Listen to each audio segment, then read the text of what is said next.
자, 이제 그리스로 본격적으로는데 사실 그리스는 이제 기원전 1100년 전, 아까 비해서 벌써 2000년이나 흘렀죠. 이제 그때서 이제 페니키아인들이 이제 와인을 이제 만들기 시작했다는 기록이 저기 유적이 있고요. 실제 그리스 내에서 만든 거는 그로부터 또 한 몇백 년이 더 흘러야 돼요. 그러니까 사실 그리스가 와인을 마시는 거는 기원전 한 800년 정도라고 봐야 합니다. 그러니까 이제 이 메소포타미아에서 먹을 때보다 거의 뭐 한 6천 년이나 더 이렇게 흘러서 야 이 유럽 대륙에 이제 와인이 올라간 셈입니다. 어, 하지만 또 여기는 이제 개구라들이 이제 워낙 이제 많이 튀어나온 새끼들이 그냥 뒤렇게 처먹었으면서 뭔지도 모르면서 이제 막 이제 수많은 와인에 대한 야부리들이 이제 이때 쏟아지기 시작합니다. 참 이런 그런 그 플라톤 같은 인간들도 이렇게 가장 그 와인에 대한 가장 유명한 자문 중에 하나죠. 신이 인간에게 제공해 준 선물 중에서 와인만큼 위대한 가치를 지는 건 없다. 뭐 이 말을 했고요. 또 히포크라테스도 역시 의사답게 적당량의 와인은 질병을 치료할 수 있다. 여기서 포인트는 적당량이에요. 예. 역시 그리스는 아까 잠깐 말씀드렸던 것처럼 무려 토착 품종이 300종이 넘는 엄청난 그 와인의 그 보고입니다. 근데 이제 그리스가 아시다시피 20세기에 와서 정치적으로 굉장히 불안정한 나라였고 굉장히 이제 많은 1차 세계대전부터 시작해가지고 내전들을 통해가지고 너무 많이 황폐해졌기 때문에 그리스 와인이 그리스 바깥으로 나아가서 사람들과 만날 수 있는 기회가 없었어요. 근데 사실은 이게 당연한 거예요. 와인이란 건 그 나라 도동에서 만드는 걸 그 사람들이 먹고 치우는 겁니다, 본래. 그래서 사실 그리스 와인이 그 그리스 바깥의 사람들한테 알려지기 시작한 것은 거의 몇십 년 되지 않아요. 하지만 이제 그리스는 뭐 알다시피 여기도 많이 갔다 온 분들이 계실 텐데 뭐 수많은 그 이제 관광 국가이기 때문에 이제 그리스 간 사람들에 의해서 이제 그리스의 와인들이 그 알려지기 시작했습니다. 지금 이제 그러다 보니까 이제 1980년대 이후로 그리스에서도 싸구려 와인이 아닌 자기들 본래 와인 종주국으로서의 위상을 자랑하는 이제 그 이른바 명 와이너들이 이제 등장하기 시작했는데요. 그 중에 가장 대표적인 이제 그리스 3대 와이너리 중에 하나가 이 끼르야니라는 그 와이너리에서 만든 람리스타입니다.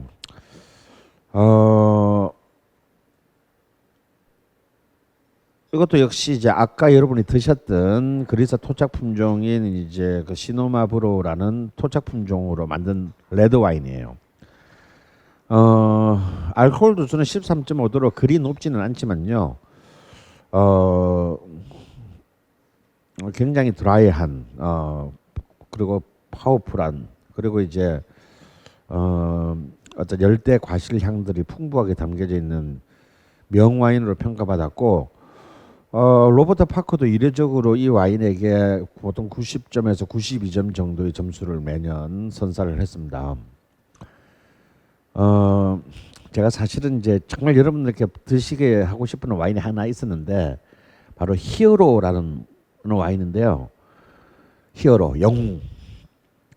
이건 그리스 와인으로는 처음으로 95점을 돌파한 완전히 이제 그리스 와인은 싸구려다라는 인식을 완전히 그 엎어버린 명와인인데 우리나라도 수입이 아주 극소량이 됐는데 일단 6병이 안 되고 너무 비싸가지고 하지만 이 람니스타만으로도 얼마든지 그리스 와인의 그 저력을 포텐셜을 충분히 맛볼 수 있을 거예요. 참고로 이 와인의 가격은요 약 42,000원 정도입니다. 물론 이제 도매 공급가가 아니니까 실제로 여러분이 뭐 소매상이나 완전히 와인 하우스에서 먹는다면은 한 10만 원 정도, 8만에서 한 10만 원 정도 하겠죠. 그러니까 뭐 그리 비싼 와인은 아니지만 이 가격대로 본다면 굉장히 훌륭한 와인이에요. 그래서 아마 아까 그 로제 스파클링과 더불어서 이제 그리스 품종의 와인은 아마 거의 처음 드셔보시는 분들이 많을 테니 한번 지금 나오는 파스타랑 같이 이제 한번 맛을 한번 봅시다.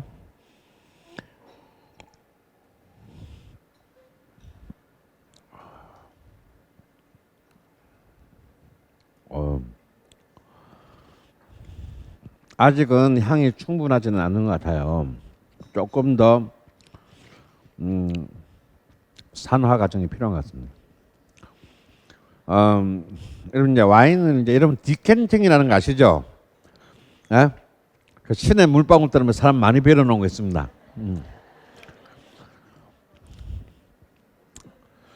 이제 아무 와인이나 디켄팅을 하는 것은 아니고,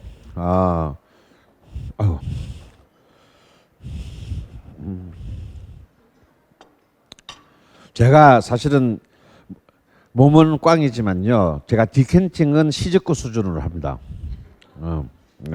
위에서 가느다랗게 막 언젠가 한번 한지는 좀 오래됐지만 한번 시범을 그가 참 와인 많이 흘렸습니다. 그거 실패하면 이제 옷에 다 떨어지고 개망신 당하고 그냥 그냥 안 하는 거 좋아요. 안 하는 게. 근데 아마 이제 와인 좀 먹기 시작하면 꼭 디켄터부터 사 사람들이. 그거 청소하기 얼마나 귀찮은데. 근데 이제 디켄트는 이러면 아시다시피 이렇게 입구는 좋고 밑은 굉장히 넓게 돼 있잖아요. 그러니까 이번에 공기 접촉 면적을 넓힌 겁니다. 쉽게 말하면, 간단하게 말하면. 그래서 빨리 산화를 이제 촉진시키는 건데요. 디켄트를 하는 경우는 딱 두 가지 뿌립니다. 일단 화이트 와인에는 디켄팅을 안 한다. 이제 탄닌이 이제 강한 레드 와인을 하는데 딱 두 종류의 와인만을 디켄트하는데, 하나는 우리가 평생 가도 별로 먹어볼 길이 없는 굉장히 비싼 장기 숙성형 와인, 적어도 20년에서 30년 정도 숙성시켜서 먹는 와인, 보통 가격이 최소한 20만 원에서 최대 2천만 원 정도 하는 그런 와인들은요, 굉장히 그 헤비하게 응축시켜서 만들었기 때문에 와인을 땄을 때 충분히 산화되지 않았습니다. 그래서 디켄팅을 통해서 이른바 잠자고 20년 동안 잠자고 있었던 와인의 문을 여는 거죠. 근데 이걸 잘못하면요, 너무 산화가 돼가지고 순간적으로 훅 날아가 버릴 수가 있어요. 차라리 그냥 잔에 따라 놓고 좀 기다리면 될 것을 괜히 디켄팅 한다고 설치다가 비싼 와인을 날로 날리는 수가 있습니다. 완전히 맹물이 되는 수가 있어요. 그래서 디켄팅은 처음에 와인을 그 전문가가 감별을 하고, 이거는 디켄팅이 필요하다고 할 때만 해야지, 아무 때나 이거 그랑크리 와인이니까 디켄팅을 해야지 하다가는 온 돈 주고 반 포도주 먹는 그런 최악의 결과를 만들 수도 있습니다. 다음에 두 번째는 뭐냐면, 여러분 왜 이제 우리에 해당되는 경우인데요. 슈퍼에서 이제 막 이렇게 막 나온 막 10,000원짜리, 20,000원짜리 뭐 이런 좀 싼 와인, 레드 와인을 샀단 말이에요. 근데 그런 와인을 마시면 처음에 그냥 휘발유 냄새 같은 게 나는 경우가 있습니다. 이게 뭐냐, 알코올 냄새거든요. 굉장히 좀 처음에 좀 역한 그런 너무 탁 쏘는 듯한 그런 카바이트 냄새 같은 거, 이런 경우가 나는 너무 영해서 그래. 너무 젊어서. 그러니까 가령 올해가 2017년도인데 뭐 2016년 와인인데 너무 젊어서 너무 이제 그 알코올 향이 먼저 확 올라오는 거 있어요. 그런 경우를 이제 디켄팅을 하면은 그런 불순물, 좀 불쾌한 악취들을 먼저 싹 제거하고 마셨어요. 그러니까 오히려 싼 와인들, 1, 2년밖에 안 되는 와인들인데 레드 와인이 뭔가 이 알코올 냄새가 너무 강하게 난다, 이렇게 느껴질 때 디켄팅을 하시는 거고, 이거는 뭐 실패해도 싸니까 어, 폼도 나고, 뭔가 이렇게 있어 보이잖아요. 그래서 그럴 때 그 두 가지 경우 말고는 여러분은 함부로 디캐팅을 하면 안 되는데 저는 그 경우에도 여러분들께는 웬만하면 디캐팅을 하지 말라. 첫 번째, 하기 힘들다. 두 번째, 쏟는다. 어, 그리고 세 번째, 실제로 효과가 별로 없다. 그래서 이제 요즘은 또 유행하는 게 더블 디캔팅이라는 게 있어요. 디캔팅을 두 번 하는 거예요. 왜냐하면 한 번 디캔팅에 옮겨 놓으면 너무 빨리 산화가 돼버릴 수가 있잖아요. 그래서 한 번 해놓고 바로 다시 병으로. 그러니까 다시 병으로 담아서 병으로 담으면 병에서는 산소가 만나면 요 정도밖에 안 되니까 다시 보존시키면 그러니까 따로다가 다시 병으로 옮기는 것을 더블 디캔팅이라고 합니다. 이 역시 권하지 않습니다. 다소들 가능성이 있어요. 그래서 폼을 잡는 데는 많은 비용과 능력을 필요로 한다라는 것을 이제 아시고 그냥 그런 게 있고요. 그러면 디캔트 없이 그러면 디캔팅의 효과를 낼 수 있는 길이 없느냐? 있어요. 이제 여러분 이제 우리가 이런 비싼 잔을 준비할 수가 없잖아요. 잔값이 너무 비싸기 때문에 와인은. 그래서 지금 일회용 잔을 준비할 수밖에 없는데 이제 아마 여러분 집에 다 이렇게 하면 싸더라도 유리로 된 와인 잔들이 있을 거예요. 그러면요. 와인은 절대 그 와인 잔의 2분의 1 이상을 채우면 안 됩니다. 언제나 2분의 1 이하의 잔을 채웠으면요. 이미 따르는 과정에서 디캔팅이 된 거예요. 어느 정도. 근데 그래도 좀 맛을 보고 약간 희발성이 느껴진다 그러면 천천히 이 와인 잔을 와일드하게 하지 말고 그냥 이 와인 잔을 바닥에 댄 채로 천천히 시계 반대 방향으로 천천히 돌리는 거예요. 이걸 스월딩이라고 합니다. 그러니까 강제적으로 산화를 조금 시켜주는 방식이죠. 근데 이걸 너무 오래 하면 촌놈 소리 들어요. 이걸 또 어떤 애들 보면요, 막 굉장히 이렇게 와일드하게 막 그게 폼나는 건데 그건 양아치 새끼들이 그렇게 하는 거예요. 왜냐하면 그렇게 폼나게 하면 어떻게 돼요? 와인이 튄단 말이에요. 그 옆 사람한테 와인이 튈 수가 있어요. 그건 진짜 민폐예요. 그리고 이걸 왜 시계 반대 방향으로 하느냐? 튀더라도 나한테 튀게. 시계 방향으로 하면 튀면 옆 사람한테 갈 거 아니에요. 그래서 시계 반대 방향 하는 이유는 혹시 튀더라도 내 옷에 튀게. 그래서 이렇게 살살 좀 돌려놓고 또 향을 한 번만 보고 하는데 정말 이제 좀 훌륭한 와인일수록 이제 우리가 흔히 말하는 이제 그 피니시라고 합니다. 와인의 향이 얼마나 끝까지 남아 있느냐. 그래서 이제 최고의 와인에 대한 찬사가 뭐냐면 롱 피니시예요. 야, 그래서 뭐 농담으로 뭐 정말 이 와인의 피니시는 3박 4일이다 뭐 이런 거. 그래서 이제 사실 비싼 게 별게 아니고요. 딱 마셨는데 마셔서 이 목으로 넘어가고 난 뒤에 입안에 그 향이 가득 차잖아요. 그 향과 그 질감이 오랫동안 혀 위에 남아 있는 거. 그게 가격입니다. 그게 뭐 중요해 하는 사람한테는 아무 의미가 없어요.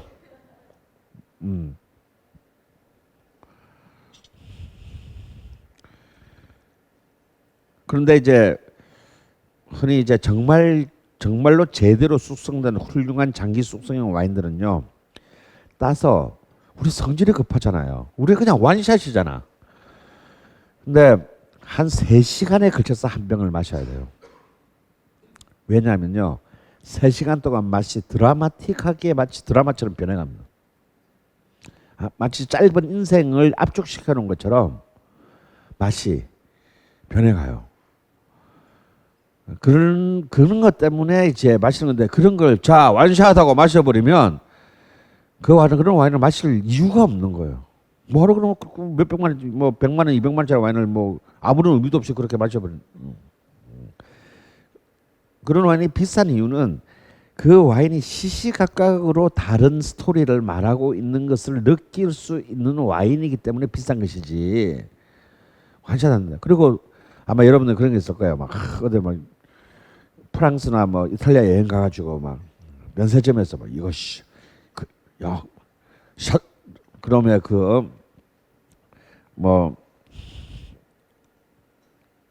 그런 거 있잖아요. 유명한 와인 뭐냐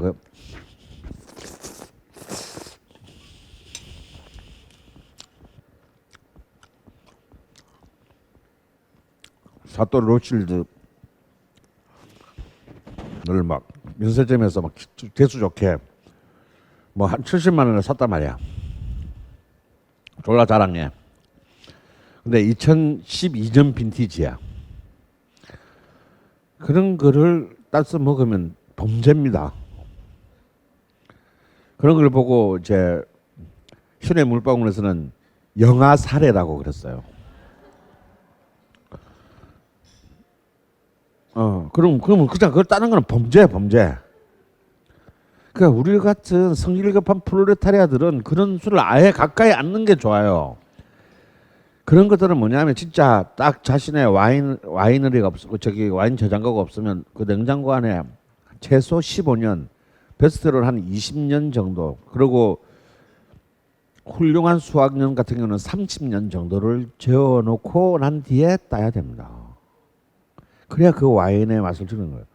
근데 우리가 누구 좋으라고 20년을 안 먹어? 있을 때 먹자. 그게 우리잖아. 그래서 우리 같이 내일이 어떻게 될지 모르는 사람들에게는요, 이게 의미가 없어요, 이런 와인들이. 근데 그런 와인들은 팔지 않는단 말이에요. 25년 전 빈티지 와인들은 팔잖아요. 제가 이제 지난주에 프랑스를 갔다 왔는데, 제가 이 와인 강좌를 하기 위해서 제가 프랑스를 갔다 왔어요. 거짓말로.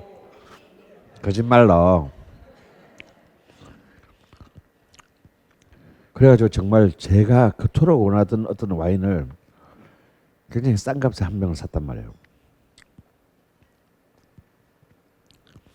그러면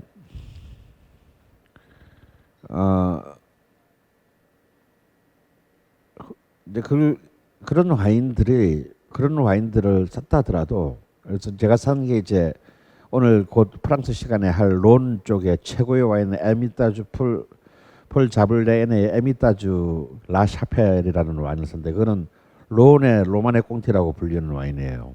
가격은 물론 로마네 꽁티에 뭐 한 10분의 1 정도 하겠지만요. 하지만 그 와인도 1961년 빈티지는 지금 얼마냐면 4천만 원 해요. 돈 있으면 살 수는 있어. 내가 그 약 200유로도 안 되는 돈으로 산 것을 산 와인의 61년 빈티지는 4천만 원이에요. 뭐 돈 있으면 살 수는 있겠지만 우리가 머리에 총 맞지 않은 다음에 와인 한 병에 4천만 원을 주고 살 리는 없잖아요. 물론 그걸 사는 사람이 있죠. 있으니까 4천만 원을 팔지. 그러니까 좋은 빈티지의 와인을 여러분이 30년 동안을 61년이면 57년을 견뎌서 56년 동안 놔두면 4천만 원이 되는 거예요. 56년 뒤에 우리가 살아 있을까? 그래서 사실은 이제 여기에서 이제 우리가 눈살찔 풀이는 어떤 경험들을 하게 됩니다. 실제로 우리나라에도요, 굉장히 돈 많은 와인 애호가들은 정말 지하에 까브를 파고요, 막 그런 몇백 몇천만 원짜리 와인을 뭐 그냥 수십 병씩 사서 쫙 진열해요. 그 재테크예요, 재테크. 왜냐면 지금 내가 살 때는 100만 원이지만 15년 뒤에는 최소한 10배가 올랐습니다. 그런 와인들은 이제 막 경매에서 팔리죠. 경매에서. 그러니까 완전히 이거는 뭐 있는 놈들의 돈지랄에 가깝다. 그러니까 우리는 모르는 게 건강에 좋다 이게. 그래서 너무 책에 나와 있는 그런 와인 이른바 톱 와인들, 이미 이미 기호품을 넘어서서 무슨 보석 정도 수준으로 올라가 있는 그런 와인들에 대해서 너무 이렇게 내가 못 먹어서 애달캐달할 이유가 없다라는 거예요. 그거는 미친 자들의 잔치일 뿐이에요. 저는 이제 이른바 프랑스 와인 중에서 가장 최고봉에는 제일 비싸다는 이제 로마네 꽁티를 딱 한 번 먹어봤어요. 로마네 꽁티는 6,000병밖에 만들지 않습니다. 1년에. 근데 6,000 케이스를 만드는데 병이 6,000명밖에 안 만들어요. 한 케이스가 12병인데. 뭔 얘기예요? 12병 박스에 로마네 꽁티는 한 병만 들어가. 나머지 11병은 그 주변 밭에서 나온 다른 와인들로 11병을 채워요. 물론 그 나머지 것들도 다 최소 150에서 한 800 해요. 근데 로마네 꽁티는 한 병만 2천만 원이야. 근데 우리가 나 이건인데 야 그거 한 10병 좀 보내줘. 못 삽니다. 왜냐하면 1번부터 6천번까지 번호가 매겨져 있는데 이미 다 차 있어. 주인이. 아직 나오지도 않은 와인에. 가령 1번부터 15번까지는요. 영국 왕실에 들어갑니다. 16번부터 30번까지는 엘리제 공에 들어가요. 30몇 번부터 몇 번까지는 또 어디야. 또 몇 번부터 몇 번까지는 뭐 파리에 뭐 무슨 다르장에 뭐 무슨 미슐랭 별 3개짜리 레스토랑에 주인이 다 정해져 있어. 그냥 돈 있다고 가가지고 여기서 좀 했다고 완전 촌놈 취급받아요. 야 저기 줄 서세요. 줄이 안 보이네. 어떡하지? 그러니까 돈이 있다고 살 수가 없어요. 근데 제가 이제 그 와인 그 클럽을 할 때 그 보르도에서 공부했던 후배가 갑자기 밤중에 전화가 왔어요. 이 한 박스를 확보할 수 있을 것 같다. 물론 별로 좋지 않은 빈티지지만 그걸 가지고 있는 레스토랑이 망했대. 그 번호표를 갖고 있던 사람이 망해지고 한 박스가 딱 남았다는 거야. 그래서 24시간 안에 2,400만 원을 보내면 그때마다 싼 거에 한 박스에 2,400만 원이었으니까 지금은 5천만 원도 못 사요. 그게 지금으로부터 약 8년 전이에요. 2009년. 24시간에 2,400만 원을 벌으면 자기가 어떻게든 2,400만 원에 쇼를 쳐서 보내겠다는 거예요. 내가 240만 원, 224만 원도 없는데 2,400만 원을 했어요. 그래서 먹고는 싶고 이걸 어떻게 한다 그래가지고 이제 그 와인 좋아하는 돈 많은 뭐 변호사, 의사 이런 애들한테 전화를 쫙 돌렸어요. 야, 300만 원씩만 내. 그러면 이렇게 8분의 1로 먹을 수 있는 거예요. 그럼 나는 호스트니까 공짜. 그래서 나는 돈 안 내고 야, 그래도 한번 먹어보겠다고 정말 다음날 전부 300만원씩 통장으로 바로 보냈어. 8명이. 그래서 바로 2,400만 보내서 이제 일주일 뒤에 비행기 타고 왔어요. 그래서 그걸 갖다 노래에 쫙 깔아놨는데요. 어디서 소문이 났는지 전화가 막 와가지고 이런 거예요. 사자는 얘기도 아니야. 구경만 할 수 없을까요? 사진만 찍고 가면 안 돼요? 막 관광지가 됐어 거기가. 자 그래서 이제 이걸 이제 확보를 했잖아요. 그래서 이제 근데 이제 슬슬 이제 이른바 강남의 유명한 바들한테 연락이 오더니 자기들한 2배를 줄 테니 팔지 않겠냐. 바로 2배를 줄 테니 팔지 않겠냐. 부터 시작해가지고 야 니들 로마네 꽁티 때문에 그거 산 거잖아. 또 선수들은요. 그러면 로마네 꽁티는 너 먹고 나머지 11병을 내 2,400만 원 줄게 팔아라. 그러니까 우리는 로마네 꽁티를 공짜로 먹게 되는 거잖아요. 또 그 반대도 있어요. 로마네 꽁티만 2,400만 원, 2천만 원에 살 테니 나머지는 니들이 먹어라. 야, 이런 막 옵션들이 많이 됐어. 그래서 근데 내가 결정할 수가 없어서 이제 주주 8명을 딱 불러놓고 자, 우리에게 4개의 옵션이 있다. 어떻게 할래? 딱 했더니요. 야, 여기서 직업들이 나와, 직업들이. 그러니까 뭐냐면 영업하는 애들, CEO들은 로마네 로마네 꽁티만 우리 먹고 나머지 2,400원에 팔자야. 왜냐면 이 애들은 뭐냐면 내가 그걸 딴 이름도 외울 수 없는 로마네 생비방 어차고 이런 거 다 필요 없고 로마네 꽁티 나 먹어봤다. 이게 중요한 거니까 그걸 공짜로 먹을 수 있는 거잖아요. 그러니까 근데 이제 실속파들, 그냥 자영업자들, 의사들 이런 애들은 반대야. 로마네 꽁티 그거 그래봤자 그 와인인데 그것만 팔고 우리 11병 공짜로 먹자. 막 의견들이 너무 갈려서 통일한데 그래서 제가 그때 저는 뭘 하고 있었냐? 계속 얘기하면서 막 다 따고 있었어. 계속 얘기해. 답답해서 그냥. 야, 이 새끼들아. 우리 생애 마지막으로 만나는 거야, 이거. 우리 다시 못 만나. 그냥 무급부자다. 어떻게 여기서까지 잔대가리를 굴리니, 니들은. 그래서 먹었어요. 좋았냐? 별로였어요. 솔직히 말해서. 나보고 200만 원 주고 먹으라 살아도 안 사, 나는. 왜냐면 내가 그 전전날에 그때 내가 굉장히 좋아하는 여인의 집에서 같은 부르고뉴에 한 20만 원쯤 하는 같은 부르고뉴 와인을 마셨는데 난 그게 훨씬 더 맛있었어요.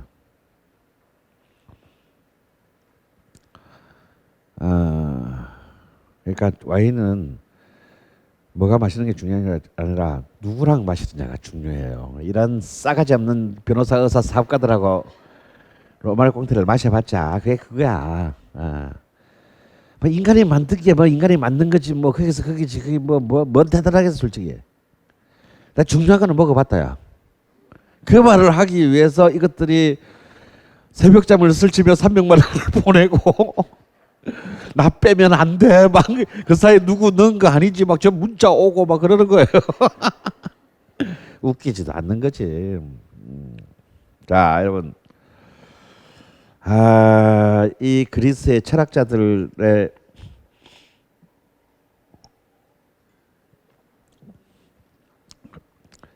수많은 이제 이 와인에 대한 의록을 느끼면서 자, 이렇게 해가지고 이렇게 해서 이 그리스 와인 이제 드디어 그리스는요 이탈리아로 넘어갑니다. 로마로 넘어가죠 정확히 말하면. 근데요 재밌는 게 한때는 와인의 종주국이 프랑스였잖아요. 그래서 프랑스가 이탈리아가 뭔 개소리냐 씨발 우리가 원조다. 그래서 이탈리아 원조술이 이제 했다가 슬그머니 그리스가 우리가 가르쳐 주고 자라 이 새끼야. 그래가지고 다시 그리스 원조술로 간 거거든요. 이제 우리가 지금 그 방향을 거꾸로 가고 있는 겁니다.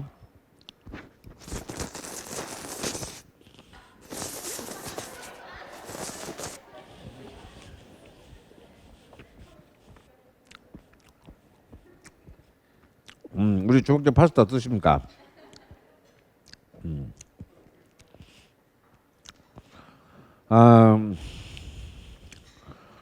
이탈리아는 지금 현재 전 세계 3대 와인 강국이고 생산량과 소비량은 보통 이제 1등, 2등을 왔다 갔다 해서 평균 2등입니다. 다만 재배 면적에 있어서는 이제 스페인에게 밀려서 3위인데요. 생산량과 소비량에 있어서는 언제나 1, 2위를 다투는 나라가 이제 현재는 이탈리아입니다. 그래서 이탈리아 사람들은 자기 이 와인에 대한 자부심이 대단하죠. 일단 첫 번째로 뭐냐면 프랑스 씨발 우리가 가르쳐 줬잖아. 일단 이걸로 이제 딱 제압을 이제 그 하는 놈들인데요. 이탈리아는 북쪽 피에몬테부터 제일 남쪽 시칠리아까지 전 국토가 와이너리입니다. 어느 지방에 없는 어떤 주에서도 와인을 안 만드는 주가 없어요. 그리고 각 주마다 그 손바닥만한 그 장화 같은 나라에서 와인이 역시 여기도 약 그 500품종에 달하는 토착 품종이 각 주마다 다른 맛을 만들어내요. 그래서 여러분이 만약에 나중에 와인을 좀 좋아하게 되고 특집으로 이렇게 이탈리아 여행 같은 걸 할 때요, 한번 시칠리아부터 피에몬테까지 그 줄을 쫙 차 빌려서 올라가면서 각 동네의 와인, 이탈리아 와인은 현지에서 먹으면 굉장히 쌉니다. 한 뭐 2유로, 4유로만으로도 그 동네 와인을 충분히 맛볼 수 있고 한 10유로에서 20유로면 너무 좋은 와인을 하실 수 있고 30유로 넘어가면 기절할 만한 와인들이 가끔씩 있고요. 뭐 한 100유로 정도 되면은 뭐 제가 왕이 된 거죠.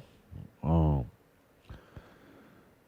프랑스에서는 꿈도 꿀 수 없는 가격이에요. 근데 그만큼 와인에 있어서는 가장 이제 제가 볼 때는 뭐 진정한 의미의 현실적인 전 챔피언이 저는 이탈리아다 보는데 그렇게 말하면 프랑스에 대한 날 죽이겠죠. 어, 그래서 이제 이 바로 이제 기원전 한 800년경에 북부지방 이탈리아 북부지방에 이제 에트루리아인들이 그 이제 이동하면서 이제 서쪽에서 이동해 오면서 정착을 하는데요. 이것들이 이제 나중에 로마의 원조가 됩니다. 이 지역이 어디냐면 지금 피렌체가 있는 토스카나 지방이에요. 그래서 거기서부터 이제 시작됐으니까 사실은 역사가 그래 2,800년 정도밖에 안 된 거예요. 다음에 거의 비슷한 시기에 그리스가 남쪽 나폴리 쪽을 접수합니다. 그래서 그때 그리스의 많은 문화가 아직 로마가 성립되기 전에 이탈리아 남쪽 반도에서 그리스의 자기 영역을 가지고 확장했어요. 그래서 피타고라스 같은 사람이요. 나중에 자기 아카데미를 어디서 열느냐면 그리스가 아니고 이탈리아 남부에 피타고라스가 자기 아카데미를 엽니다. 일종의 이제 그리스령인 거지. 그래서 이제 북쪽 남쪽이 따로 거의 비슷한 시기에 이탈리아에서 이제 와인 문화가 이제 시작이 되는데요.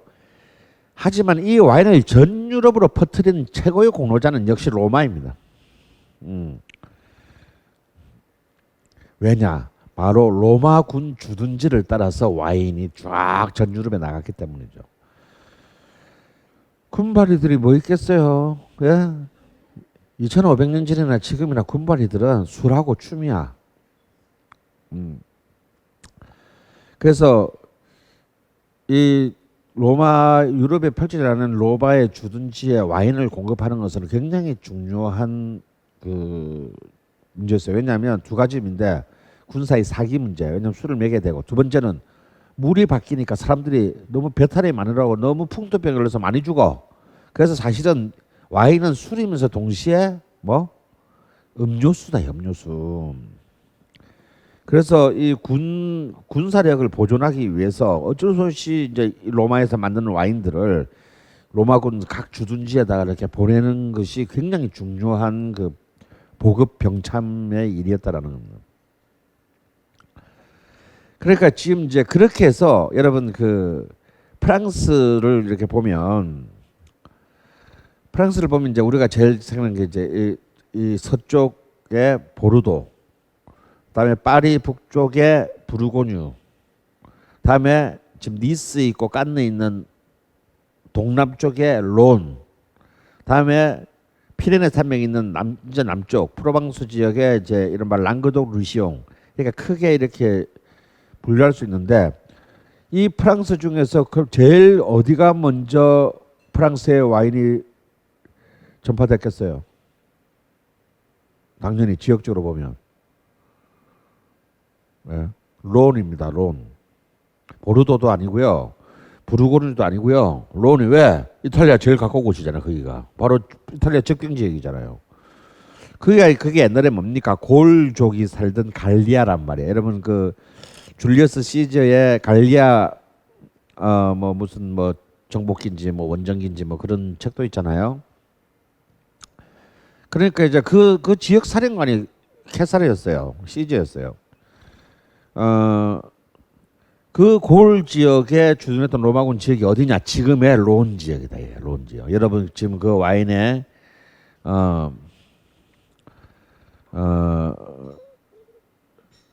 지공다스라는 와인이 있죠. 그게 바로 그 론은 북부론과 남부론은 나뉘는데 그 중에서도 제일 먼저 심어진 것이 로마에 가까운 남부론입니다. 남부론의 대표적인 와인인 이제 지공다스입니다. 자, 그러면 우리 그 프랑스로 가기 전에 그 끼안티 클라시코 리제르바가 있을 겁니다. 이걸 한 잔씩 쫙 한번 따라 보시죠.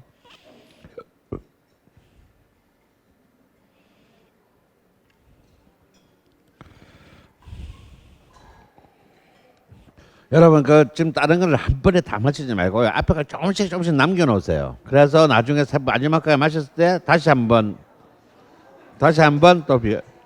저희가 마시면 또 다 마셨어. 자, 이번에 다른 것은요. 바로 이제 그 수많은 이탈리아 와인 중에서 그냥 이탈리아의 가장 그 대표적인 간판 스타. 근데 크게 보면 이제 이 와인의 3대 지역이 이탈리아는 전역에서 만들지만 메이저 3대 지역이 있어요. 마치 프랑스가 메이저 3대 지역이 있듯이 보르도, 부르고뉴, 론이 있듯이 프랑스도 3대 지역인데 하나는 첫 번째가 바로 이 끼안티가 있는 동네인 토스카나주. 그러니까 토스카나주 끼안티는 뭐냐면요. 토스카나주 안에 토스카나주의 주도가 어디예요? 피렌체죠. 피렌체 남부 지역에 뭐 아레요 강가를 따라서 난 그 서안의 언덕 마을이 끼안티. 마을 이름이 끼안티예요. 그리고 그 말에서 나는 와인 전체를 끼안티라는데 그럼 뭐 말에서 나는 거니까 와인이 끼안티 와인은 한 종류가 생각했지만 그 끼안티 말에서 나는 와인 종류가 5천 종이 넘어요. 그만큼 대규모 단지다 이거야. 그러니까 끼안티 마을에서 나는 와인을 한 모금씩 마셔보기도 불가능해. 근데 이제 이 끼안티는 이제 바로 그 토스카나의 와인의 일종의 가장 대표 선수적인 상징이 됐습니다. 그리고 이제 알프스 밑에 프랑스하고 맞닿은 알프스 밑에 있는 첫 번째 주가 피에몬테 주예요. 이 피에몬테 주는 이제 일종의 프랑스로 따지면 부르고뉴 지역에 해당합니다. 네비올로라는 그 굉장히 독특한 품종으로 만드는데요. 부르고뉴 와인이 소량 생산에 졸라 비싸듯이 이탈리아에서도 이 그 피에몬테 쪽의 와인인 바롤로와 바르바레스코는 좀 비싼 편입니다. 상대적으로 굉장히 훌륭한 와인이죠. 저는 이 피에몬테 바롤로 와인은 역시 장기 숙성이어서 제대로 먹으려면 한 2, 30년 정도 숙성을 시켜야 되는데요. 우리는 또 성질이 급해서 그렇게는 안 되고 한 10년 정도가 된 걸 가지고 여러분 가을에 우리나라에 버섯 나잖아요. 여러분 혹시 능이버섯 드셔보셨어요? 능이버섯? 송이버섯 말고 이 능이버섯을 그냥 이 불판에다가 싹 썰어가지고 불판에다 살짝 구워서 소금만 싹 뿌려가지고 그걸 안주로 이 바롤로를 마시면 진짜 정말 투미니트 원맨다이 아이돈노가 됩니다.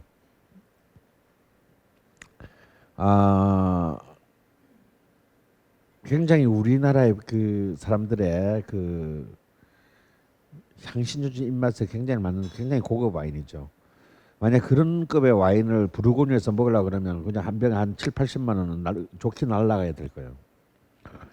그래서 언젠가 우리도 한 4강쯤에 바롤로를 한번 까는 기회를 만들겠습니다. 벙커 망했다 이제.